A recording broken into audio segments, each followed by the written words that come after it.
Muy buenas tardes. Hoy, martes 25 de noviembre del año 2025, siendo las 3:02, saludamos a todos los que nos acompañan en esta oportunidad para participar en el desarrollo de la conferencia magistral titulada Las normas ISO 37001 y su relación con la integridad pública, que estará a cargo de la magíster María Elena Medina López. Cabe indicar que la presente conferencia corresponde a la inauguración del curso MOOC Introducción a la Integridad Pública, versión 2025, edición número 2. Eh, Curso dirigido especialmente a cecilistas y estudiantes de Derecho de universidades públicas y privadas del país, que inició el día de ayer, 24 de noviembre, y culminará el viernes 12 de diciembre próximo.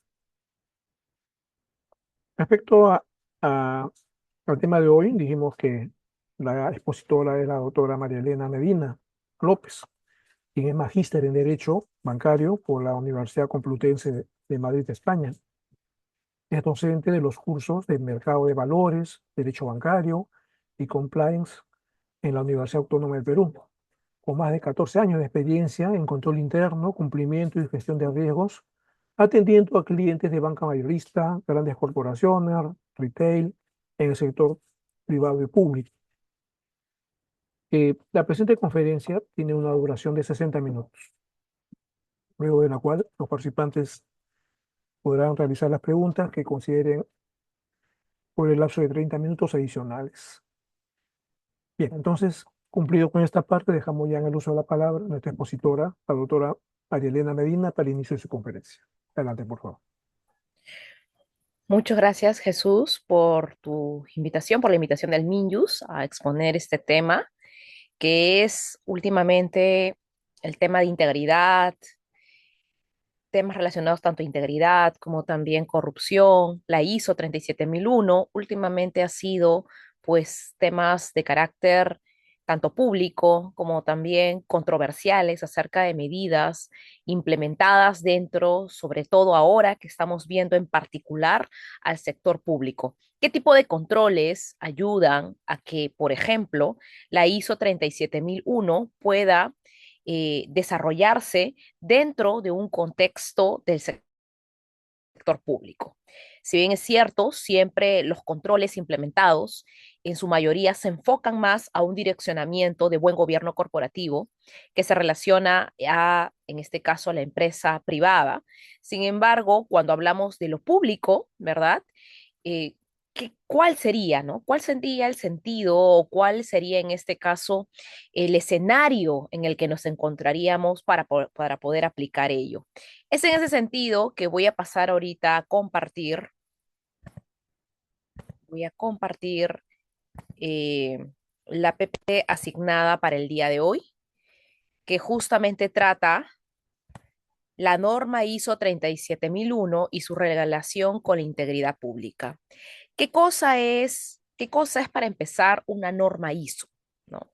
Entonces decimos que una normativa ISO es un estándar internacional, una norma internacional. ¿De qué? Bueno, la 37001 justamente trata acerca del sistema de gestión antisoborno. He preparado especialmente digamos, videos como para poder enterarnos cuál es el sentido de la ISO 37001. Permítanme, por favor, unos minutos para poder proyectar.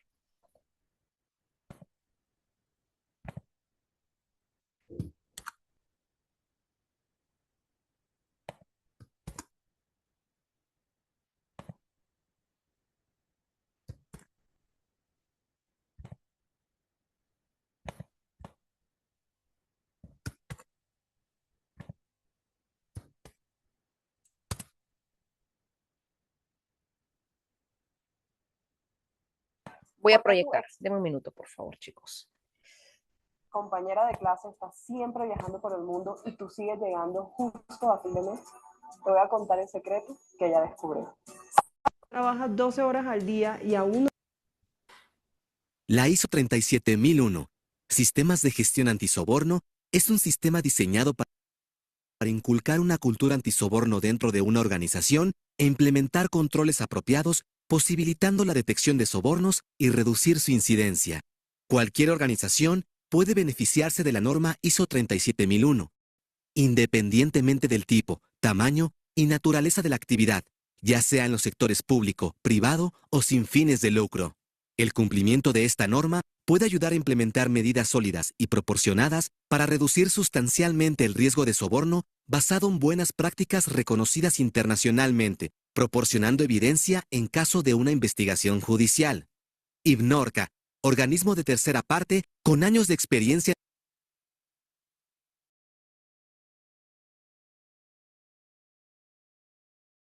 en el servicio de certificación de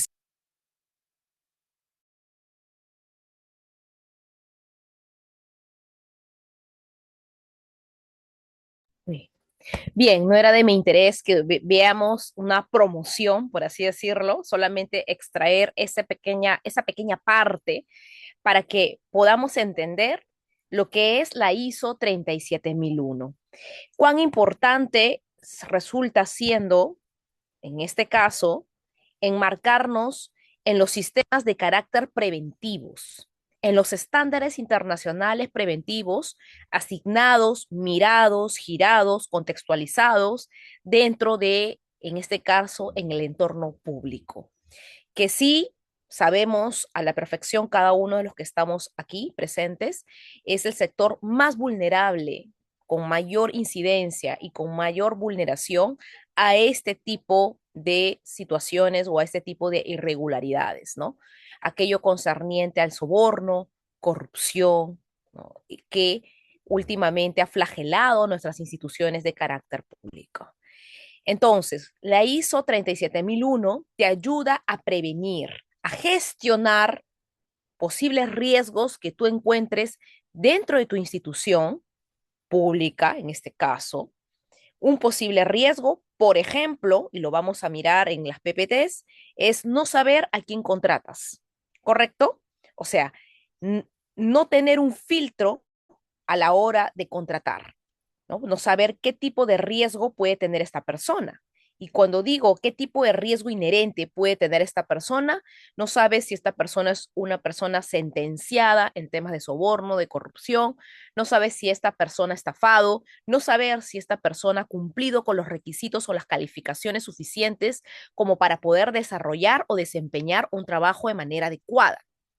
Entonces, la ISO 37001, el sistema de gestión antisoborno, te ayuda a poder prevenir, a identificar brechas. Y no solamente identificar brechas, porque al momento de identificar una brecha, lo que también tú estás realizando es analizando el contexto. Tú identificas una posibilidad de riesgo contextualizando el motivo por el que sí sería un riesgo de soborno o corrupción. Aparte de prevenir, identificar, mitigar. La palabra mitigar es importante y sobre todo crucial para instituciones de carácter público. ¿Por qué? Porque existen formalismos, existen protocolos de los que no podemos cambiar, pero sí podemos tomar o sí podemos crear, digamos que salvaguardas, podemos crear controles, llaves, candados que te van a ayudar a que puedas, pues, bajar el calor de riesgo que pueda tener un determinado proceso. Existe la posibilidad de que la integridad, eh, perdonen chicos, en una institución pública pueda ser vulnerada. Consideramos que la integridad en una institución pública podría tener algún tipo de sesgo o alguna vulneración. Pues vamos a mirar un caso, ¿no? Aquí, de manera quizá un poquito cómica, como para saber lo que pasa pues en nuestro día a día muchas veces, ¿no? A ver si me permiten también presentarles el video.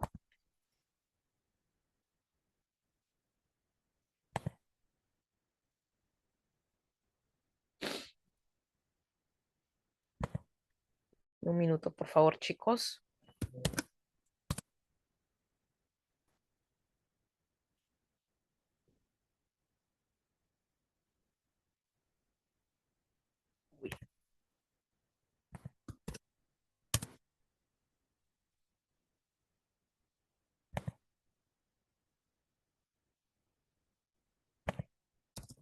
Vamos a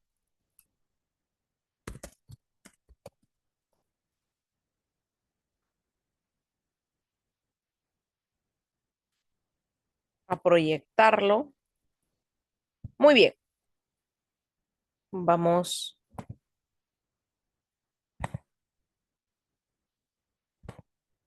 Sí, es un video de Los Simpson,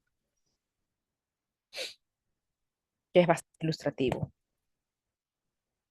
Uy, sale que no podemos ver este video, pero de repente este sí. ¡Qué bruto!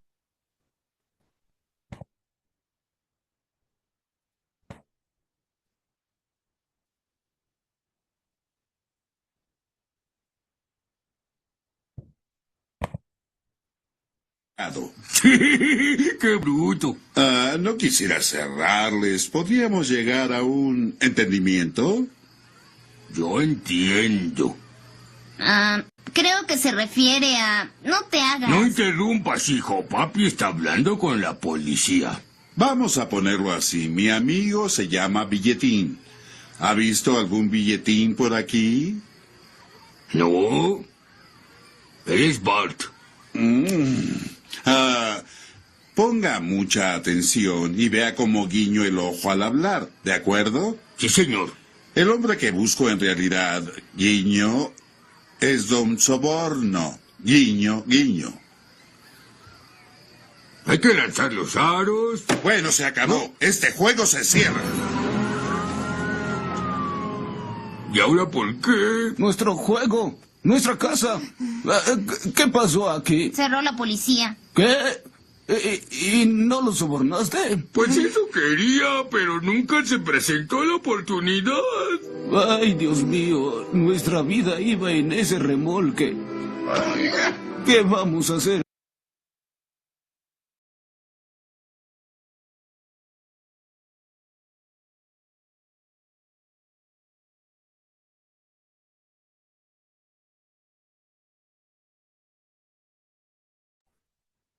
Entonces, a la pregunta, ¿es posible de que nuestras instituciones públicas tengan o sean vulnerables a riesgos de soborno y corrupción, como lo hemos visto en una caricatura, ¿no? En Los Simpsons, en este caso, ¿no? Digamos que hay situaciones que se nos hacen conocidas porque son un poco familiares a nuestro contexto social, ¿no? Entonces, sí, sí es posible, ¿no? ¿Por qué? Porque justamente falta o no existen controles adecuados para poder evitar este tipo de situaciones, ¿no? Entonces, según el índice de percepción de la corrupción del año 2024, nuevamente en el 2023, si más no me equivoco, nosotros estábamos en la posición número 33, recordando y tomando en consideración que la posición número 90 es la mejor posición, es la posición ideal, es la posición del país que tiene los mejores controles y que son mejores vistos en temas de integridad. En este caso es Dinamarca, ¿no? El 90 es Dinamarca. Y en lo antagónico, ¿no? O sea, el país que tiene menor visibilidad en temas de carácter de soborno, corrupción, tenemos a Sudán del Sur, ¿no? Sudán del Sur, el cual tiene 8 puntos, ¿correcto? De 100, 8. El Perú actualmente, en el 2023, estábamos en la posición 33, actualmente nos encontramos en la posición número 31. Cerquita nomás de Papúa, Nueva Guinea, de Djibouti y bueno, pues de Egipto, de El Salvador, con grandes problemas a nivel de criminalidad, ¿no? Esto de aquí, lógicamente, no nos, digamos, no nos sorprende, ¿no? Nosotros sí somos conscientes que actualmente, institucionalmente, sí existe un problema de corrupción, ¿no? Entonces, ¿cuáles son los lugares, a la pregunta, ¿no? ¿Cuáles son las percepciones de niveles de corrupción para diferentes instituciones y grupos? Pues tenemos siempre en las instituciones públicas que llevan la delantera, las instituciones privadas, ¿no? Los miembros del Parlamento, que lo que diríamos que es el Congreso, el gobierno, ¿no? Son importantes, digamos, vistas que se tiene a nivel mundial. Esta estadística es una estadística mundial. Sin embargo, si nosotros tropicalizamos, familiarizamos esta estadística, estamos igual o hasta, digamos, se podría incrementar de manera excesiva esta situación, ¿no? ¿Cuál es la motivación o en este caso la ecuación de la corrupción en el sector público? ¿Ya? O sea, hay que entender que hay una ecuación de la corrupción trabajada por Robert Klickgar, general, ¿no? Pero si nosotros nuevamente familiarizamos, tropicalizamos, miramos a qué sector exactamente va a ir la corrupción, sector de carácter público, ¿correcto? ¿Cuál es, en este caso, la ecuación que lleva esta enfermedad, por así decirlo, ¿no? Porque la corrupción es tal cual, es una enfermedad que se enquista y luego se degenera como un cáncer, ¿no? Así como los cánceres que hacen metástasis, que van a un órgano, otro órgano, tienen el cáncer, pues tiene redes, ¿no? Es una enfermedad muy perniciosa, muy dañina, ¿verdad? Igual, y exactamente lo mismo pasa con la corrupción. Entonces, tenemos la ecuación, que es esta de acá, que es corrupción igual a la M de monopolio, que una sola persona tiene el poder de decisión o volviéndolo al sector público. Una persona con un grupo de personas tienen la decisión, ¿no? O sea, es una persona que puede estar adelante y que tiene un grupo de poder, un grupo importante que les conviene que esa persona tome decisiones. Así funciona, ¿no? En el sector público. ¿No? En el privado es distinto, ¿no? En el privado es, digamos que el funcionario que es escogido, ¿no? Por la gerencia, una gerencia general, ¿no? Un directorio, ¿correcto? Aquí funciona completamente, bueno, tiene sesgos muy parecidos, pero aquí lo principal es que un grupo de personas electas o un grupo de personas que trabajan en un área pública escogen a una persona, quien es su representante, y este representante, quien va a monopolizar las decisiones, toma decisiones en favor de este grupo, ¿no? Es así en el sector público. Si es que digamos, lo traducimos la fórmula. La D, que tiene que ver con ser discreto, la discrecionalidad. Esta persona va a monopolizar, ¿no? Decisiones y va a ser discreto o discreta a la hora de poder decidir. Menos, lógicamente, la transparencia, porque sí tiene, digamos, situaciones irregulares que no desean que se transparente. En este caso, traducido ello es procesos judiciales, procesos legales, que no desean que se transparente, que no desean que digamos, que exista una visión por parte del pueblo, ¿no? Del público, para poder mirar exactamente cuáles son sus antecedentes, ¿no? O digamos, cuál es su ingreso económico, ¿no? Su justificación a nivel económica, pues es menos transparencia, ¿no? Menos integridad institucional, porque le debe favores a todo el mundo, ¿no? Y ya de ese momento deja de ser íntegro, ¿no? La integridad viene por el hecho de que tú solo puedes elegir tomar una decisión en base a un contexto, a una situación, sin deber favores a nadie, ¿no? En este caso, la integridad sí vendría a estar, digamos, en ciernes, porque sí le debes el favor del grupo que te ha elegido para representar, ¿no? El favor de realizar cualquier tipo de acto, cualquier tipo de gestión, cualquier tipo de acción a favor, lógicamente, de este grupo, ¿no? Entonces, integridad no hay, ¿correcto? Integridad no hay.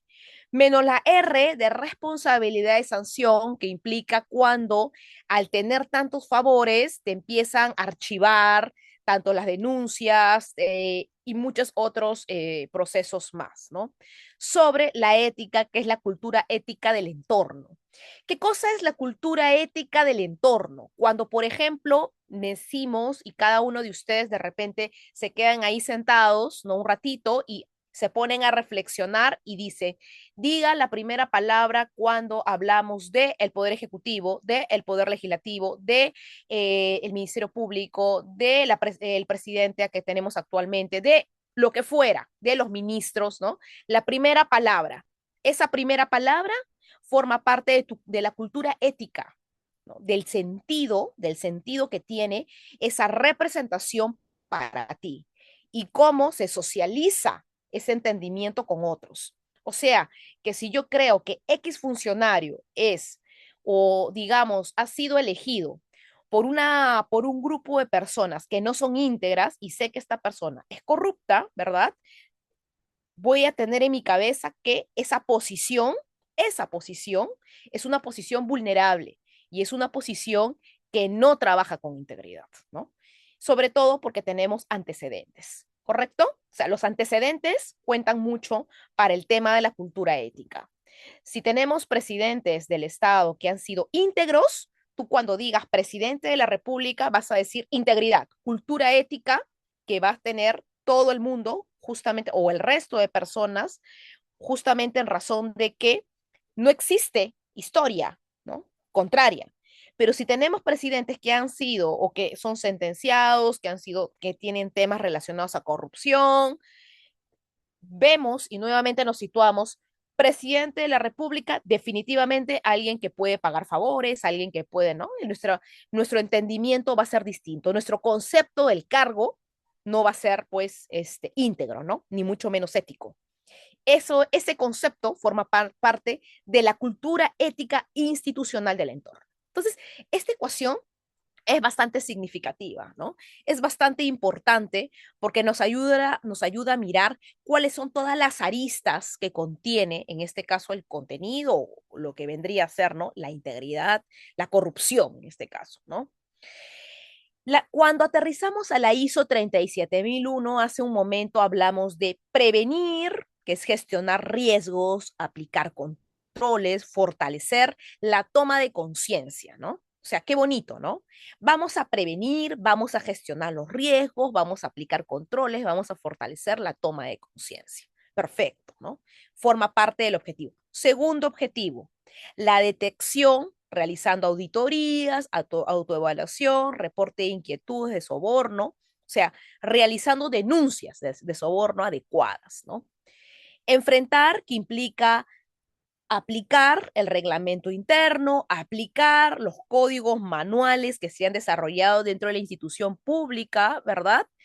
Para mirar, o en este caso, confrontar con el actuar diario o el actuar normal, ¿no? De los funcionarios públicos, ¿no? Entonces, hablamos de prevenir, detectar y hablamos de enfrentar, ¿no? Que son tres frentes importantes u objetivos de la ISO 37001. Perfecto, ¿no? Está bonito, bonito diseñado. Pero esto de aquí, o sea, esta PPT o estos tres estándares que existen, prevenir, detectar, enfrentar, no sería sustancial si no hay de la mano, y lo vamos a ver luego, de un liderazgo adecuado. Nosotros podemos colocar muchos planes de trabajo, bonitos, interesantes, hermosos, ¿no? Para la foto. Pero el problema viene por este punto de acá. Toma de conciencia, ¿no? La toma de conciencia. ¿Cuán importante es la toma de conciencia adecuada? No una toma de conciencia intelectual, sino una toma de conciencia que realmente logre calar en ti, ¿no? Y esto lo vamos a deber al liderazgo, el famoso liderazgo. ¿Cuál es el contenido o cuál es, digamos, el conocimiento que ahora que se vienen las elecciones siempre decimos, ¿no? Decimos, roba, pero hace obras, ¿no? Miren el concepto que tenemos. Roba, pero hace obras. ¿Qué tipo de toma de conciencia existe ahí? Pues ningún tipo, ¿no? ¿Por qué? Porque no hay un liderazgo adecuado. El liderazgo es un liderazgo vacío, hueco, ¿no? Y esto hace que lógicamente la de conciencia para el sector público, si la toma de conciencia es débil o se encuentra debilitada, entonces muchos de estos planes hermosos que vemos acá, pues no van a poder llegar a tener frutos. ¿Ok? Es por eso que en razón de ello vamos a presentar los lineamientos sustanciales importantes que te propone la ISO 37001, el sistema de gestión antisoborno, ¿no? Yo recuerdo hace mucho tiempo, porque vengo dando, digamos, implementando este sistema de gestión desde que nació, que fue en el año 2016. Empecé a implementarlo 2016, 2017. 2017 empecé con la implementación, el 2016 empecé con las clases in-house para, para prepararme para las implementaciones que en su momento daba a justamente el sector público, a los ministerios, ¿no? A dos ministerios, y recuerdo que uno de ellos, la persona de integridad, ¿no? De integridad, el famoso OSI, ¿verdad? La Oficina de Control de Integridad, que trabaja o que va de la mano con Contraloría General de la República. Recuerdo que una de las personas me comentaba, ¿no? Mira, me decía, porque el OSI lógicamente es una independencia, ¿no? Es la oficina íntegra, digamos, que es imparcial, ¿no? Me decía, mira, me decía, yo entiendo que la ISO 37001, qué bonito, un sistema, ¿no? Pero ¿de qué forma va a poder ser posible, me decía ella, ¿no? Si aquí cambiamos y rotamos al personal de manera constante, ¿no? Y si, en esta rotación, digamos, que si se encuentran a veces situaciones irregulares, ¿no? Situaciones irregulares que se dan, entonces, ¿cuándo va a funcionar esta ISO 37001, ¿no? O sea, esto que estoy mostrando ahorita, que es un universo, ¿no? Son todos los frentes que abarca la ISO 37001, ¿no? Contexto, liderazgo, planificación, soporte, operación, evaluación del desempeño, la mejora, ¿no? Cada uno de estos puntos, ¿no? ¿Cómo van a engranar y van a empezar a trabajar, ¿no? Me decía. Él le decía, bueno, cuando este punto de liderazgo, de gobierno corporativo y liderazgo esté realmente entronado, esté realmente posicionado, cuando este gobierno corporativo y liderazgo sea realmente elegido o sea realmente, digamos, sí, pues elegido de acuerdo no solamente a sus capacidades o a sus cualificaciones, sino también se ha visto o se ha considerado la integridad como parte de su legajo. Ahí veremos esto engranado. Veremos que, aunque cambien las personas en el sector público, porque rotan, pero si todos tienen el mismo filtro, es decir, que sea un personal ético, que no tenga ningún tipo de denuncia, que sea un personal responsable, porque a veces escuchamos, ¿no? Y nos reímos un poco cuando, por ejemplo, alguien puede decir, sí, mira, yo pues me desentiendo, soy una persona un poquito pues irresponsable en mi casa, ¿no? Soy un poquito que tengo solamente denuncias o por temas de alimentos, pero nada que ver con corrupción. Y a veces eso lo tomamos a la ligera, ¿no? Tomamos esas cositas como que, bueno, fue denunciado por alimentos, pero nadie puede decir que es corrupto, ¿no? Bueno, fue denunciado por temas relacionados a violencia sexual, mujeres, pero no, corrupto no, o sea, aquí hay que ser bastante, digamos, minuciosos a la hora de poder elegir a nuestras autoridades, ¿no? Y sobre todo de que puedan liderar debidamente, ¿no? Porque quien lidera, quien lidera, debe de tener la cara y la suficiencia de poder amonestar y de no tener la palabra comprometida. Este es, esta es la bisagra principal, porque tenemos aquí el contexto, que vendría a ser la evaluación de la organización, o sea, saber quién es el área de compras, saber cuántas personas hay en los, digamos, en los CAS o en los programas para poder contratar personal. Tenemos la planificación, que tiene que ver con las políticas, con las normas, con los procedimientos que se elaboran justamente en razón del contexto, ¿no? O sea, para que las licitaciones, ¿verdad? Que salen aprobadas, para que el área de tesorería, ¿no? Que hay un sistema especial que tiene todo funcionario público o el sector público, ¿no? Tiene un sistema especial de tesorería, ¿no? Que inclusive hasta hay cursos para ese sistema especial de tesorería, ¿no? Digamos que estas políticas o estos procedimientos puedan engranarse con aquellos aplicativos que ya tienen de por sí, ¿no? Vienen años trabajando con este aplicativo de tesorería, ¿no? Por así mencionarlo, ¿no? Y de repente una norma, un flujo, un procedimiento que ayude a hacerlo más ético, ¿no? El soporte que viene con los recursos de formación, formación al personal, la comunicación, el compromiso que va a tener, en este caso, los colaboradores, la evaluación del riesgo y de debida diligencia, ¿no? Que implica no contratar, ojo, no contratar nadie del sector público, Congreso, presidencia, ¿no? Personas que están poco calificadas, gente que ha egresado de escuelas de derecho hace como 4 o 3 años y no tienen absolutamente ningún tipo de actividad o ningún tipo de, digamos, experiencia en liderazgo, ¿no? Ni en el sector público ni en el sector privado, ¿correcto? La, por ende, va a haber una evaluación de desempeño, digamos que va a ser consciente acerca de la persona, efectivamente el equipo que ha contratado debidamente con las cualificaciones necesarias, y esto va a proceder, luego va a relacionarse con la mejora, ¿verdad? Entonces, todo lo que estoy mencionando no va a ser posible si tenemos un liderazgo débil, un liderazgo, digamos, populachero, un liderazgo que es puro ruido y poca concreción, ¿no? Entonces, es importante este punto y lo menciono porque justamente vamos a ir a cada ítem relacionado a estos sistemas de control necesarios dentro de la ISO 37001. Y acá vamos a la comprensión de las necesidades y a las expectativas de las partes interesadas. En el sector público, ¿quiénes son las partes interesadas? Bien, acá podemos observar gobiernos, organismos reguladores, los clientes, los usuarios, la sociedad. La principal o el principal parte interesada es la sociedad, porque al ser el gobierno, al ser personas elegidas, el servicio que nos da es público, no es un servicio que, digamos, privado, ¿no? Y que tiene como gente o como personal principal a la comunidad.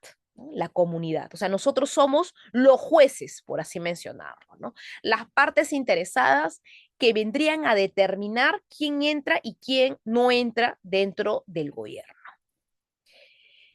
¿Cómo identificar si una parte interesada es pertinente o no? Porque muy aparte de nosotros como sociedad que somos parte interesada, también existen otras partes interesadas como vendría a ser la comunicación entre organismos, tenemos también los proveedores, claro que sí, el Estado toma proveedores, ¿no? Entonces, para saber si efectivamente, ¿no? Es una parte interesada, y aquí he colocado algunas de ellas, como por ejemplo el gobierno, organismos reguladores, los funcionarios públicos, los proveedores y subcontratistas, los grupos de presión, que es importante este punto, ¿no? Los famosos lobbies, ¿no? Los famosos lobbies que estarían acá, los grupos de presión, que por cierto, ser lobista no es malo, no es malo, solamente que aquí digamos, lo hemos situado en una figura no adecuada, ¿no? El lobista es una profesión en Estados Unidos, ¿no? Pero acá no ha sido, pues, digamos, ejercido de manera debida, ¿no? Bueno, ¿cómo nosotros vamos a identificar estas partes? Lo primero es la influencia en el impacto, desempeño o las decisiones de la organización. Miren qué importante, ¿no? Cómo vamos a influir o impactar en el desempeño o de qué manera, digamos, impacta. De repente es un proveedor importante, ¿no? La capacidad para crear riesgos y oportunidades. De repente es el único proveedor, ¿no? De repente es el único proveedor que tiene el Estado, ¿no? De repente es un proveedor importante. Hay que recordarnos, por ejemplo, de Richard Swing, si más no me equivoco, que tenía vinculaciones con el que fue nuestro presidente Vizcarra, ¿no? Que no fue electo, pero entró por sucesión a la presidencia, ¿no? Y de por sí esta persona creó riesgos, ¿no? Creó riesgos y sí tuvo ventaja y oportunidad a la hora de poder, pues, luego, digamos, sacar audios. Hubo ahí un problema interno que hubo en el gobierno, ¿no? La capacidad para afectar a la organización mediante decisiones o actividades, ¿no? Qué importante es la afectación mediante una decisión o mediante una actividad, ¿no? Saber si mediante la prestación de un servicio afectamos o no el core o digamos la actividad fundamental de la entidad pública, ¿no? Eso es importante, ¿no? Y la posible influencia o impacto en el sistema de gestión de antisoborno, ¿no?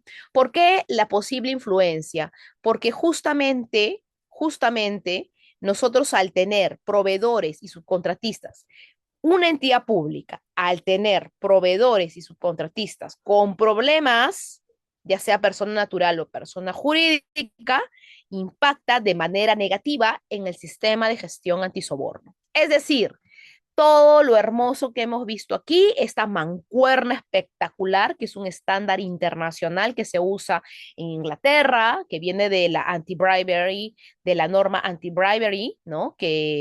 Act, que hay allá, de Estados Unidos, que inclusive también ha sido tomado, considerado algunos aspectos de la Sarbanes-Oxley. Digamos, esta inmensa capacidad existente se cae o detona, ¿no? Detona cuando se tienen proveedores o grupos de presión o funcionarios públicos con poca o con nada digamos, de riesgo, con nada de integridad, ¿no? Provocándonos un riesgo tremendo, ¿no? Una dinamita, se puede decir, ¿no? Otro elemento importante es la evaluación de riesgos de soborno. ¿Cómo vamos a evaluar los riesgos de soborno, ¿no? Lo primero, la identificación del riesgo, lógicamente, es saber cuáles son los procesos más vulnerables al riesgo de soborno. En una entidad pública, por ejemplo, de mi experiencia profesional, ¿no? Las áreas de contrataciones, las áreas relacionadas a contratar proveedores en las licitaciones, el área de tesorería, el área de recursos humanos son áreas notablemente críticas. En 3 o en 4 instituciones públicas en las que en su momento, en el 2017 y el 2018, en donde me desempeñé como consultora, pude ver que son áreas notablemente críticas, ¿no? Al igual que el área de asesoría directa que tienen los ministerios, ¿no? Porque me tocó con ministerios, ¿no? Entonces, son áreas bastante críticas. Nosotros cuando vamos, de hecho, cuando iba a implementar este sistema de gestión antisoborno, las primeras áreas en las que caían, en pocas palabras, por así mencionarlas, ¿no? Porque lógicamente yo tengo que tener un sustento del por qué se va a entrar a evaluar cada área, ¿no? Es un tema lógico. Yo no puedo agarrar, sentarme y decir, a mí como consultora se me da la gana de poder implementar controles en tecnología de la información. Entonces, para decir eso es un imposible, ¿correcto? Cuando estamos tratando una ISO 37001, debes de justificar, decir, vamos a ir al área de compras porque hay una sola persona que vendría a validar a las personas que ganan o en este caso que se encarga de la ejecución o el seguimiento o el flujo de las contrataciones con el Estado. Vamos a ir al área de tesorería porque el sistema que tienen, o sea, hay un sistema general, pero luego se vuelve manomático o manual, ¿verdad? Se vuelve manual cuando empieza quizás, cuando sale la información del sistema, pudiendo o dándose la posibilidad de poder, digamos, cambiar ciertos números, ¿no? Por así mencionarlo, ¿no? Ciertas cifras, ciertos números, ¿no? Entonces, es importante que nosotros consideremos esto, ¿no? La necesidad de evaluar cada proceso, que haya un razonamiento identificado para saber ¿Cuál es la motivación por la que le estás colocando o le vas a colocar controles, ¿no? ¿Qué tipo de riesgos has identificado, analizado, has evaluado? Y lógicamente luego vas a tratarlos, porque tienes que tratarlos mediante los controles y por ende esos planes de acción van a decantar en el seguimiento, en la revisión y luego seguramente en la comunicación a la alta dirección, ¿correcto? En este caso al ministro o a la ministra en su momento, ¿no? Que tienen que firmar si aceptan o no aceptan esos controles, ¿no? Que sí es verdad, algunos aceptan y otros, la verdad, pues, o sea, aceptaron estos, ¿no? Que están aquí, pero luego, porque no hay este filtrado de integridad fuerte, fortalecido, viene una nueva persona a tomar esa posición y simplemente desconoce los acuerdos que pueden generar un sistema de gestión antisoborno en una entidad pública. Me ha pasado.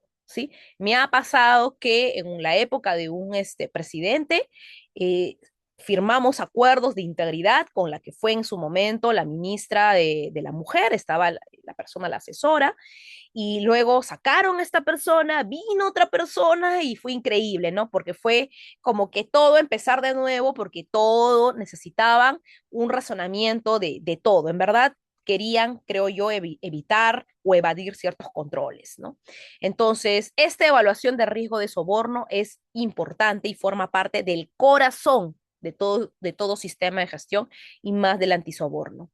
En la evaluación de riesgo de soborno, tenemos que la organización debe tanto identificar, analizar, evaluar, priorizar los riesgos de soborno, evaluar la eficacia, la idoneidad, establecer criterios para valorar el nivel de riesgo de soborno. La valoración de los riesgos de soborno debe ser revisada a intervalos pues de carácter planificados porque no todos los riesgos pues no son siempre los mismos, ¿no? Por lo mismo de que es una entidad que evoluciona, digamos que tiene, cambia, ¿no? De cabezas, por así mencionarlo, de líderes, debe de revisarse de manera constante para saber si el nuevo líder tiene pues la misma mística o el mismo conocimiento o el mismo entendimiento o la misma prioridad, ¿no? Muchas veces prioridad, ¿no? Que el anterior líder, ¿no? Conservar información documentada, ¿qué tan importante es este punto? Porque a veces llega fin de año y no se encuentra pues la información documentada, ¿no? Qué tan importante es importantísimo también este punto, ¿no? Porque la información documentada resulta siendo la evidencia de que, digamos, existe o de que hay un sistema, de ser el caso. Permítanme, por favor, que quiero mirar un poquito el chat. El chat lo estoy viendo, de repente hay alguien que... Ah, ya, perfecto. Ya, perfecto. Ya pensé que alguien me había de repente por ahí colocado un comentario. Comentarios también son bienvenidos.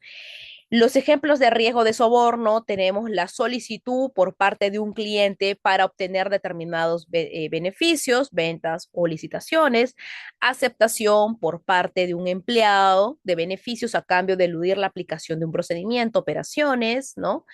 Aceptación por parte de un empleado, igualmente beneficios, ¿no? Operaciones, aceptación por parte de un empleado para beneficios ofrecidos por un proveedor durante un periodo de licitación, compras, promesa u oferta de beneficios por parte de un empleado de ABC al cliente a cambio de adjudicación o renovación de un contrato, ventas o licitaciones. Vemos que aquí también el área de gestión de personas, lógicamente, resulta siendo pues crucial, ¿no? Importante en vista del sistema de gestión antisoborno. Y está el liderazgo y compromiso, ¿no? Sin el liderazgo de compromiso, pues no hay nada. Y aquí me voy a centrar en dos figuras principales que el sistema de gestión antisoborno remarca. El órgano de gobierno, que es la máxima autoridad, que para nosotros es el presidente de la República, y lo otro es la alta dirección. La alta dirección que tiene que ver con el poder ejecutivo, el poder legislativo y el poder, perdón, judicial y el poder legislativo, ¿no? La alta dirección, que tiene que ver con los ministros, que tiene que ver con el personal, que está más cercano a la presidencia de la República, ¿correcto? Y nuevamente, ¿no? ¿Qué tan importante y cómo centra el sistema de gestión antisoborno, cómo centra el sistema de gestión antisoborno, ¿no? Esta problemática al órgano de gobierno, a la presidencia de la República, cómo la centra, ¿no? Dentro de, o cómo, digamos, la vincula al órgano de gobierno, ¿no? A la presidencia de la República. Si no existe una presidencia de la República adecuada, entonces que pueda supervisar, que pueda informar sobre el contenido del funcionamiento, que digamos, ¿no? Que tenga todas esas aristas, ¿no? Y no tenemos una alta dirección realmente comprometida, o sea, ministerio, Congreso, realmente comprometida con a favor del país, no digamos pagando cupones, pagando algún tipo de préstamo, pagando algún tipo de favor que se le hicieron, ¿no? Al momento de postular, no teniendo comprometida su palabra, entonces tenemos una alta dirección y un órgano de gobierno adecuado, ¿no? Tendríamos un órgano de gobierno y una alta dirección adecuada, porque todo parte de la cabeza. A veces nosotros decimos, ¿no? ¿Por qué tenemos jueces, fiscales? ¿Por qué tenemos este policía? Lo hemos visto en Los Simpsons, ¿no? Y lo vemos siempre. ¿Por qué? ¿Por qué? ¿Por qué? Y siempre se rompe la rama del lado más vulnerable, ¿no? Del lado más vulnerable. Y no vemos que por encima de ellos existe una cultura que no es nada íntegra, que es poco ética y que lógicamente el ambiente en que ellos respiran, al no ser ético, al no ser íntegro, decanta o se relaciona al accionar que luego ellos tienen. Que no es justificación, no se justifica, pero si tienes una alta dirección y un órgano de gobierno que se deben favores, entonces, y que quieren tapar las cosas, ¿no? Entonces, esto de aquí es como un cáncer, ¿no? Contagia al resto de sectores institucionales, ¿correcto? Herramientas que ayudan al monitoreo. ¿Cuáles son las herramientas que vendrían a ayudar al monitoreo o en este caso a la implementación de del sistema de gestión antisoborno? Realmente la ISO 37001 tiene 10 acápites. No hemos mencionado los 10 acápites, me he centrado en los acápites más principales, los puntos más álgidos, el corazón del sistema de gestión antisoborno. Y ahora igual me estoy centrando en los puntos o en las herramientas motoras que van a ayudar a que efectivamente exista una cultura íntegra dentro del sector público. Una de ellas es la debida diligencia. Saber con quién contratas, saber quién va a ser tu personal, saber con quiénes haces trato, ¿verdad? Tú no puedes hacer trato con cualquiera, porque si tú haces trato con cualquiera, entonces existe un efecto contagio, ¿no? A veces decimos, no, no, yo hago tratos con Sutanito, Sutanito será así, pero yo no, no, no, no, no. Desde el momento que tú contratas con esa persona, ya estás compartiendo el mismo favor o el mismo riesgo, ¿no? Esto funciona como un matrimonio, ¿no? Cuando tú te casas, ¿verdad? Que es un contrato, ¿verdad? ¿Qué sucede? Asumes tu pasivo y tu activo, ¿no? El pasivo y el activo de la persona que está a tu lado. Igual funciona aquí en la debida diligencia. Y es así en donde tenemos debida diligencia de los colaboradores, famoso conoce a tu empleado, o sea, prevenir personas que puedan, pues, digamos, tener alcance, ¿no? Que no tengan integridad, que tengan antecedentes, que no tengan antecedentes. Por ejemplo, que digan, ¿no? Tiene un antecedente de alimentos o de violencia sexual. No, nada que ver, no tiene nada que ver con soborno o corrupción. No, no funciona así. Porque esa persona que está en el poder puede llegar a, digamos, a acartonar o a archivar el proceso. Entonces, no es así, ¿no? No es así. El tema o la relación acerca de los antecedentes es importante. Por eso, un principio de integridad fundamental importante es que las personas no deben de enquistarse en el poder. El poder debe de ser rotativo, ¿no? Porque en este caso, si es que el poder no es rotativo, se vuelve monopólico. Y al volverse monopólico, se tienen consecuencias como las que tenemos actualmente, ¿no? Tenemos tantas, hace poco yo leía, el gobierno tiene tantas normas aprobadas que van en contra de nuestra nación, en contra de nuestro fisco, ciento y pico leyes aprobadas, ¿no?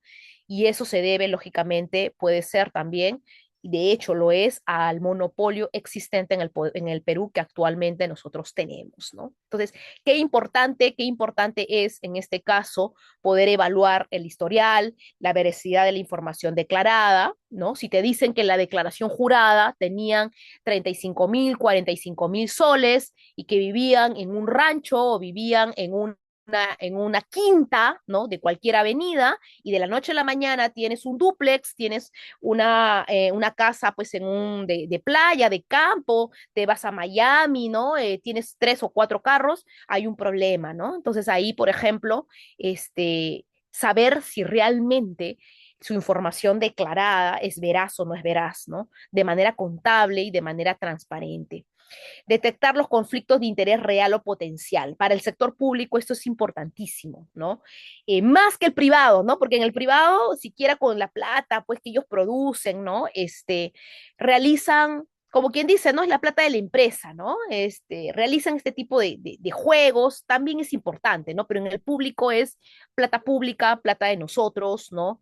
Que damos a malos administradores, ¿no? Entonces, detectar conflictos de intereses reales o potenciales, que en este caso implicaría que desde el momento que sé que alguien cobra por, digamos, aprobar determinadas leyes, determinados decretos supremos, están habiendo ya conflicto de interés, ¿no? Real. Entonces, eso es importante conocer o saber.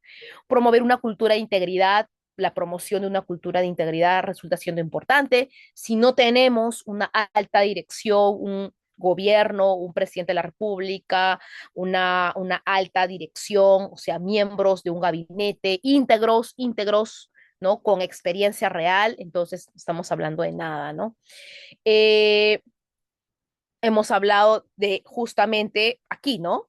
Saber si tienes sanciones administrativas por Contraloría, por OCE, por servir, la declaración jurada de intereses, que es importante para saber cuánto ha aumentado su patrimonio, si empezaste con 35.000 y terminas con 120.000, ¿no?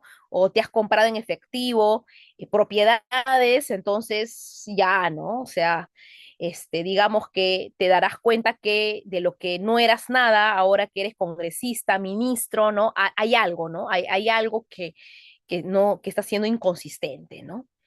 Evaluación de la reputación pública, ¿no? Que igualmente podrán decir un millón de cosas o hacer X cosas, pero el pueblo, nosotros, la sociedad, sabemos pues realmente evaluar a las personas que nos lideran, ¿no? Cumplimiento de los requisitos del puesto según el CAP o el MOF, ¿no? Que son el CAP, que entiendo que vendría a ser pues digamos, manual de funciones, ¿no? Administrativo de funciones. En nuestro país, ¿cuáles son la normativa o las normas, las regulaciones, se puede decir, que son importantes o veraces para el sector público? Tenemos el Código de Ética de la Función Pública, la Ley de Reforma Magisterial de ser el caso, lineamientos de integridad de la PCM, la ISO 37001, ¿no? El artículo 7.2, la debida diligencia en personal controlado, ¿no? Que es importante, ¿no? Entonces, estos son pilares que ayudan o que enfocan al sector público para que pueda tener herramientas y pueda de esta manera, digamos que apoyar digamos, aumentar el sentido de integridad dentro de sus instituciones. ¿Cómo se sigue gestionando? Bueno, pues debida diligencia, tenemos un ejemplo práctico, una municipalidad que implementa esta práctica, revisa el perfil de un nuevo gerente de logística, encuentra que fue sancionado por colusión en otra entidad y decide no continuar con su contratación, previniendo así un riesgo potencial de corrupción, ¿no? Del responsable de compras o el responsable de recursos humanos, ¿no? Acá el responsable de recursos humanos. El responsable de recursos humanos, dice acá, contrataba a jefas de departamento en función de la disponibilidad de la misma hacia ciertos favores de índole personal, ¿no? Miren, ¿ah? Cómo el tema sexual está metido aquí, ¿no? Decimos de repente, no, mira, no. Estos son temas que a la larga se engranan, ¿no? Se engranan y van para temas, digamos, poco a poco crecen y se desarrollan hasta formar un bucle inmenso que empieza a degradar las instituciones de carácter de justicia, por ejemplo, ¿no? La investigación y tratamiento de soborno. Lo que sí se necesita en cada una de estas instituciones es que exista una real investigación y un real tratamiento del soborno, ¿no?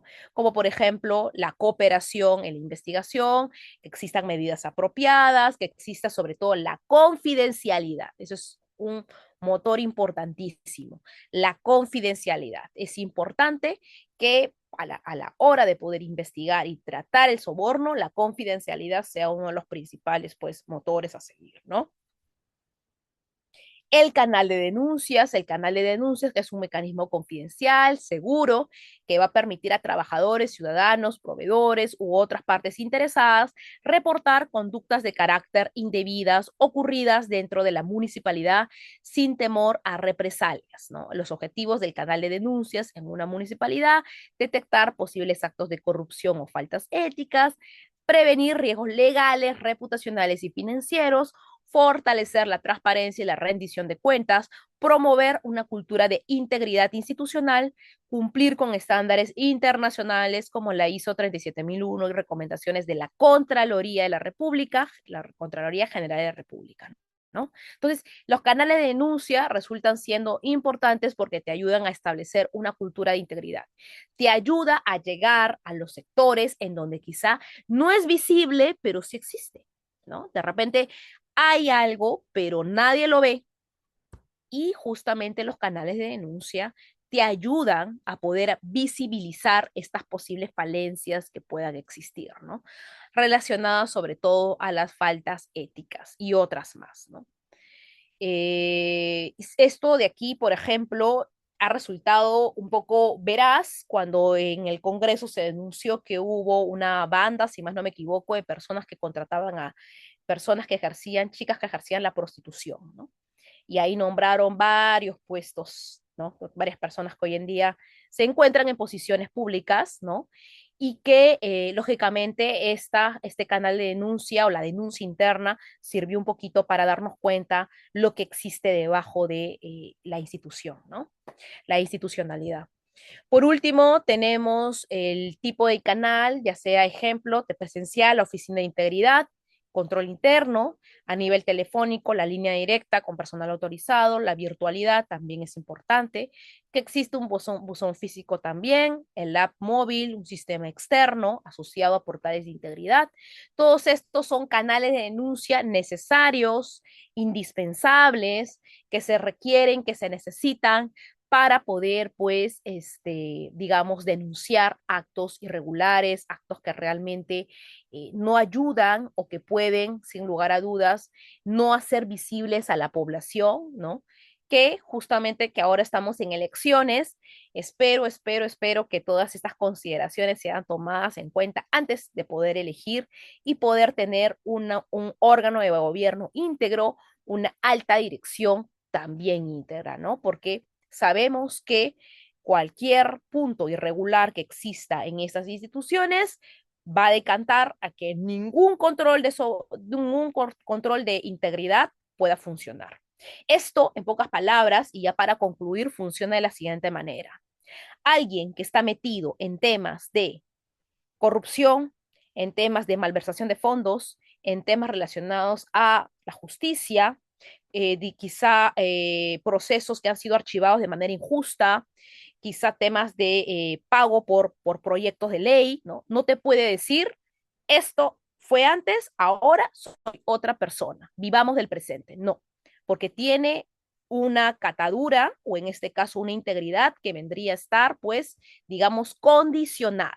¿Ya? Aquí el HIT, para que genere o para que guíe la ISO 37001 en los sistemas de gestión antisoborno en el sector público, es que justamente no haya un compromiso ni de nombre, ni un compromiso, digamos, pagar favores, ¿no? Que esta persona no tenga ninguna catadura para que pueda pagar favores a través de su accionar, ¿no? Entonces, esto es importante. Nadie resulta siendo íntegro si es que viene atrás con una historia, ¿no?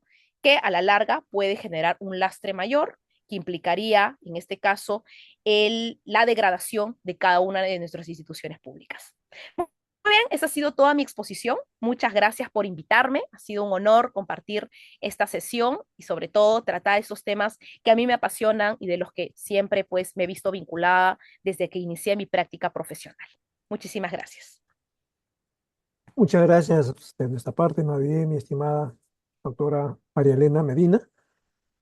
Ha sido una conferencia muy, muy interesante y versada, sobre todo sobre el tema de pues, la integridad y lo que implica pues, las normas ISO 37001.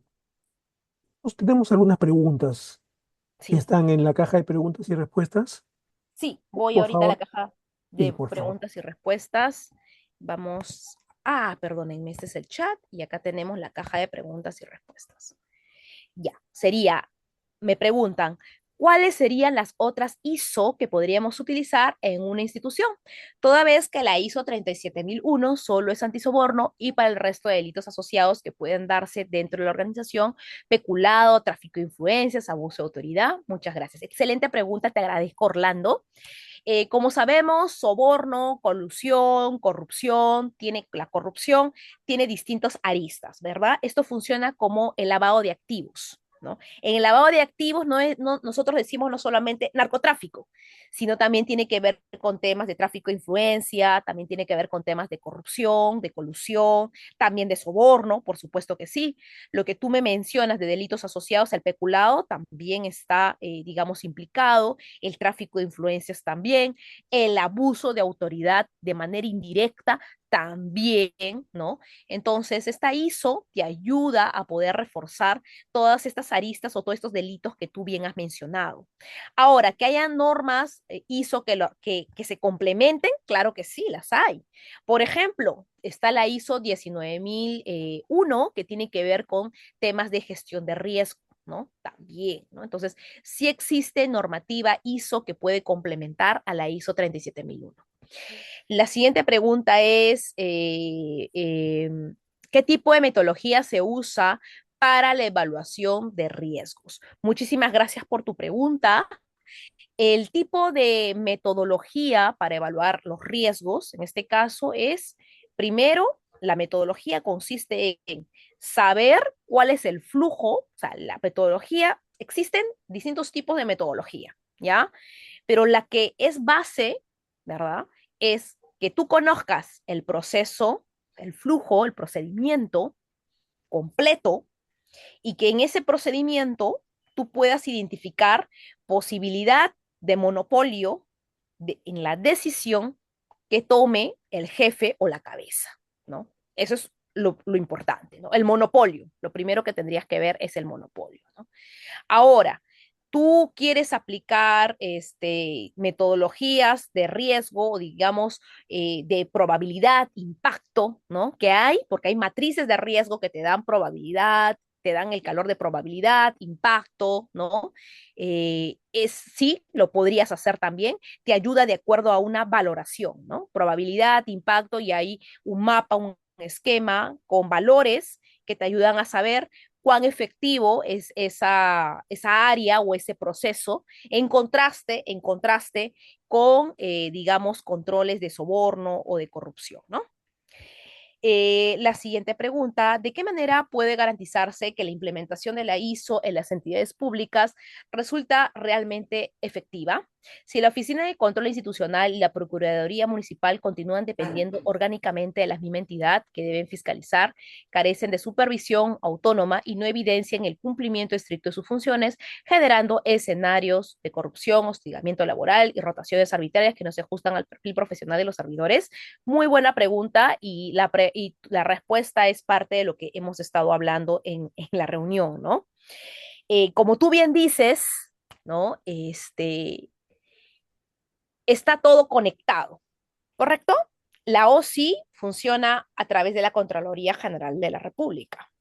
El Contralor General de la República es escogido en base a un poder de carácter legislativo, ¿correcto? El poder legislativo y el Congreso está siendo elegido por nosotros, ¿no? La pregunta que aquí sería un poquito como para poder responderte sería, ¿quién elige al final a los responsables de esta Contraloría que no puede estar funcionando bien, según lo que tú mencionas, ¿no? Nosotros somos los responsables indirectos, ¿no? Porque si no escogemos verdaderamente bien ahora a los senadores, caras nuevas a senadores, a congresistas, pues vamos a seguir rotando, ¿no? Vamos a seguir con ello. Entonces vas a escoger mal y el Congreso va a seguir siendo igual o peor como el que tenemos ahora, y es decir, mucho, que va a escoger un contralor de acuerdo a su bolsillo y de acuerdo a su esquema, y ese contralor va a tener una OSI de acuerdo a su esquema, y esa OSI no va a poder hacer su función efectiva dentro de un municipio. Entonces, nuevamente, volvemos al bucle, ¿no? No puede cambiar nada si es que no se corta, ¿sí? Muy bien, hay otra pregunta que dice, si no es un secreto que la corrupción suele originarse en quienes gobiernan y en los altos funcionarios, quienes además ejercen abusos contra los servidores que no se alinean a sus intereses, ¿cómo puede garantizarse un sistema de control y fiscalización verdaderamente independiente y eficaz que proteja a los trabajadores y asegure una gestión pública íntegra? Bueno, creo que todo empieza por nosotros, ¿no? Todo empieza sabiendo, o sea, eligiendo, quitándonos de la cabecita de manera errada el sesgo, ¿no? O la frase, digamos, trillada, ¿no? Roba, pero hace obras. Una vez que nosotros nos quitemos esa frase que es roba, pero hace obras, oye, mira, hace obras, sí, no importa, roba, pues, pero que todos roban. Hace poco, y les cuento, también soy docente universitaria y hace poco tuve la infortunada experiencia de conversar en el aula y escuchar que un docente me diga, doctora, pero el presidente ha robado, pero todos roban, o sea, todos roban, ¿no? O sea, el día en que dejemos de quitarnos, vamos a empezar a elegir correctamente, ¿no? Y es ahí en donde vamos a mirar esa integridad que tú estás mencionando, porque justamente, y ahí vamos nuevamente con el tema, las entidades públicas giran alrededor de su público elector, que somos nosotros, ¿sí?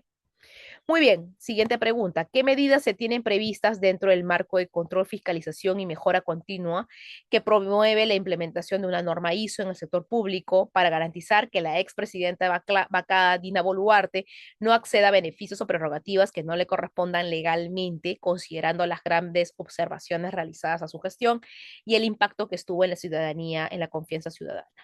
Bueno, yo entiendo que actualmente pues tampoco tenemos una representación tan sólida a nivel íntegra, ¿no? Y lo bueno es que tenemos organismos internacionales, ¿no? Lo bueno es que, digamos, tenemos organismos internacionales, organismos que en su momento, imagínense, ¿no?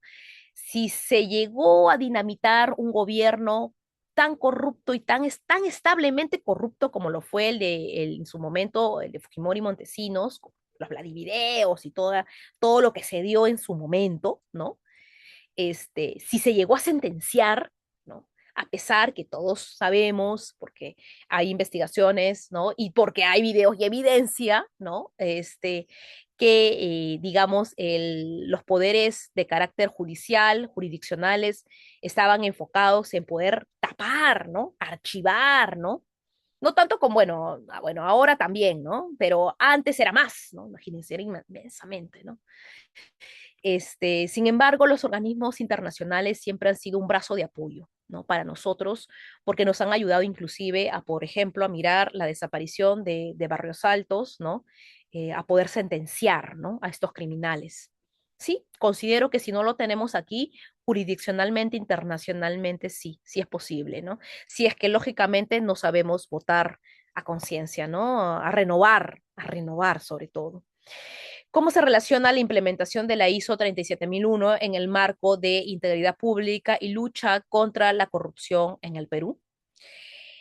Mira, la ISO 37001, y te agradezco por la pregunta, de hecho, ha sido de un brazo de apoyo de manera inimaginable, ¿no? Inimaginable para el marco de integridad y lucha en el Perú, ¿no? Contra la corrupción, ¿no? Tanto es así que Contraloría en su momento lo tomó como un estándar y de hecho, hay conferencias, ¿no? En donde, digamos, Contraloría ha hecho mucho énfasis, ¿no? En que este estándar internacional es bastante importante y bastante significativo, ¿no? Entonces, la implementación sí es importante dentro de las instituciones públicas, pero no la implementación a nivel de papel, o sea, para que te den tu cartón y digas certificado, sino que realmente se haga dentro de la institución ese cambio que ha originado, lógicamente, que se decante en una implementación, ¿no? El cambio que realmente se necesita. ¿Qué tipo de controles debe establecer una entidad pública según la ISO 37001 para mitigar el riesgo de soborno en procesos sensibles como la contratación pública? Muy buena pregunta. De hecho, el área de contrataciones es un área muy sensible, como lo mencionaba. Uno de los controles que establecimos en su momento bueno, no sé si estará porque, como le digo, son rotativos, ¿no? En el área de contrataciones fue justamente porque ellos tienen como un comité que elige, ¿no? Y había un monopolio ahí, ¿no? Entonces era un poco el hecho de poder rotar el comité, implicar más ojos, más personas, implicar firmas, implicar responsables. A veces lo que hacen es, no me responsabilizo, no me responsabilizo, no me responsabilizo, pero bien que saqué, ¿no? Saqué partido de esto, ¿no? Pero no me responsabilizo, ¿ah? No, yo no me responsabilizo, ¿no? Este, entonces, eh, el punto aquí es que existan más ojos al momento de ver, mejores filtros en la contratación de personal dentro de la entidad, mayor responsabilidad de la persona que se va a hacer cargo de este proceso de contratación, ¿no? La siguiente pregunta es, ¿en entidades públicas se aplica para la gestión de riesgo de integridad una guía 1, que también se articula con la ISO 37001? ¿Qué opinión le merece dicha guía? La guía 1. Yo, la verdad, no sé exactamente a qué se refiere esta guía 1. Como les digo, yo he implementado en 2, 3 ministerios y lo que sí he encontrado, no sé si esta guía 1 de repente es una particularidad de algún municipio, de alguna entidad, de algún ministerio, pero lo que sí había y lo que hay, obviamente, es un oficial de integridad, ¿no? Una persona, un oficial de integridad. Existe por algo la oficina de la integridad. Correcto, ya, eso existe en lo público. En lo privado no, en lo privado está un oficial de cumplimiento, tal cual, ¿no? Acá es un oficial de integridad, ¿no? Y este oficial de integridad, lógicamente, porque tiene el sector público una normativa, una regulación relacionada a las funciones que tiene esta oficina de integridad. Otra pregunta es si el jefe de integridad es designado directamente por el titular de la entidad y su permanencia depende de decisiones jerárquicas internas. ¿Cómo puede garantizarse la independencia, objetividad y eficacia del sistema de integridad institucional dentro del marco ISO, especialmente cuando debe fiscalizar y alertar sobre posibles riesgos provenientes de la propia alta dirección? Pues lo que estábamos hablando antes acerca de la OSI, ¿no? Si nosotros nos elegimos bien un congreso, si no sabemos elegir, no nos quejemos respecto a la función que tenga el próximo contralor, ¿no? Que es elegido por el Congreso. ¿Cuáles son los principales cambios en la versión 2025 de la norma ISO 37001? Sí, que realmente sustancialmente es lo mismo. Sin embargo, en la 2016 no se hablaba de la gestión del riesgo climático. En la 2025 sí se habla del cambio en la gestión de riesgo a nivel climático. Es decir, se considera la varianza o la variable del medio ambiente, ¿no? En la nueva versión. Adicionalmente a ello, también en la nueva versión se considera o se toma un poco el tema de mayor eficacia en la toma de conciencia, ¿no? ¿Qué tan efectiva es realmente la toma de conciencia, ¿no? Existe una evaluación más a fondo acerca de este punto. Aquí vamos a otras preguntas. Dice, el domingo salió un reportaje de un funcionario del gobierno nacional que al momento de su proceso de deselección no declaró que tenía una sentencia por violencia familiar. Se le asignó en el cargo, pero el control posterior de su documentación identificó que tenía una sentencia y para el ejercicio del cargo no era idóneo compatible. Sin embargo, su abogado indicó que según la norma establece que debe ser condenado y él es sentenciado. Asimismo, refiere que él no omitió, sino que no se le preguntó. Su destitución depende de su funcionario, de su entorno. ¿Cómo debe proceder en este caso y cómo se puede ejercer justicia si los funcionarios no quieren aplicarlo? Claro, o sea, para empezar, nunca debió haber sido elegido, ¿no? Porque la violencia familiar, o sea, estamos buscando gente íntegra, ¿no? Gente íntegra. Pero claro, este funcionario también podría decir, ¿no? O sea, yo tengo un proceso, ¿no? El presidente de la República también tiene uno, ¿no? Entonces, ¿qué me juzgan, no? Hace poco justamente hablaba con una persona de empleabilidad, ¿no? Y me decía lo siguiente, esto es peligroso, me decía, ¿no? Porque ahora, cuando venga un trabajador, ¿no? O alguien que postule, un postulante, ¿no? Me va a decir, por ejemplo, y puede tener una denuncia de violación sexual, ¿no? Y ustedes saben que los trabajos no aceptan. Bueno, esta persona podría decirte, ¿no? ¿Y tú quién eres? ¿Por qué no me aceptas, no? Si tenemos a alguien denunciado en, ¿no? ¿Por qué yo no puedo, no? O sea, también me han podido haber denunciado de manera negativa, ¿no? De forma así como que, ¿no? Irregular, ¿no? De repente, ¿no? ¿Por qué? ¿Por qué yo tengo que ser discriminado, ¿no? Entonces, igualmente, ¿no? Igualmente, si no tenemos valía ética, entonces no podemos desestimar a este funcionario, ¿no? A menos que, claro, ¿no? Querramos hacerlo, pero esto va a depender de un poder más allá, ¿no? Eh, Doctores, respecto a su recomendación, siendo realistas, en el Perú hay mucha corrupción, esperemos se cambie de situación. ¿Qué es lo que usted opina para que pueda mejorar? Bueno, lo que yo creo que tenemos una nueva oportunidad. Creo que el 2026 se vienen elecciones y creo que cada uno de ustedes puede elegir nuevas caras y puede enrumbar al país como lo considere pertinente, ¿no?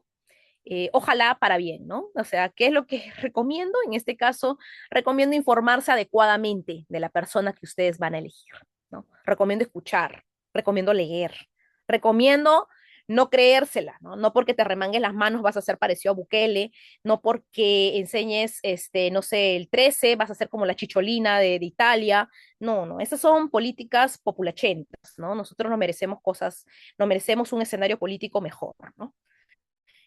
Y eso es lo que recomiendo. Tenemos una nueva oportunidad. Por favor, no la mandemos al precipicio. Y bueno, ¿cómo auditar y controlar el sesgo inherente en los sistemas de inteligencia artificial utilizados para la toma de decisiones? Interesante pregunta. Los sistemas de inteligencia artificial, y hoy en día ya se sabe, se habla de inteligencia artificial en la ética, ¿no? En la ética. Entonces, los sistemas de inteligencia artificial, que son motores o lógicas, ¿no? Que a veces actúan para poder tener respuestas efectivas, pueden lograr, mediante esta lógica puesta, pueden lograr que existan escenarios de discriminación, escenarios conflictivos a nivel de integridad. Entonces, qué es lo que deberíamos hacer o qué es lo que va a haber, qué es lo que hace poco estuve en una ponencia, participé dentro de una ponencia en España, escuché a un español, ¿no? Hablar acerca de este punto, no, no en España, pero sí directamente escuché a un español hablar de este punto, ¿no? Y él comentaba algo interesante, decía que a futuro, la carrera futuro va a ser la persona que, digamos, realice auditorías a los prompts o a digamos, a las lógicas que se den en las instituciones, que apliquen las instituciones como parte de respuestas rápidas para inteligencia artificial, ¿no? O sea, ustedes saben que la inteligencia artificial te ayuda a realizar respuestas rápidas, ¿correcto? De acuerdo a lógicas, ya. Pronto va a haber gente que pueda auditar esas lógicas, ¿no? Con la finalidad de que no exista sesgos, no exista discriminación, no existan temas que puedan vulnerar a sectores. Muy bien, de mi lado, esas han sido todas las respuestas. Yo me tengo que retirar, tengo una reunión. Agradezco mucho por la invitación y ojalá no sea la última vez en que nos podamos volver a ver. Muchas gracias.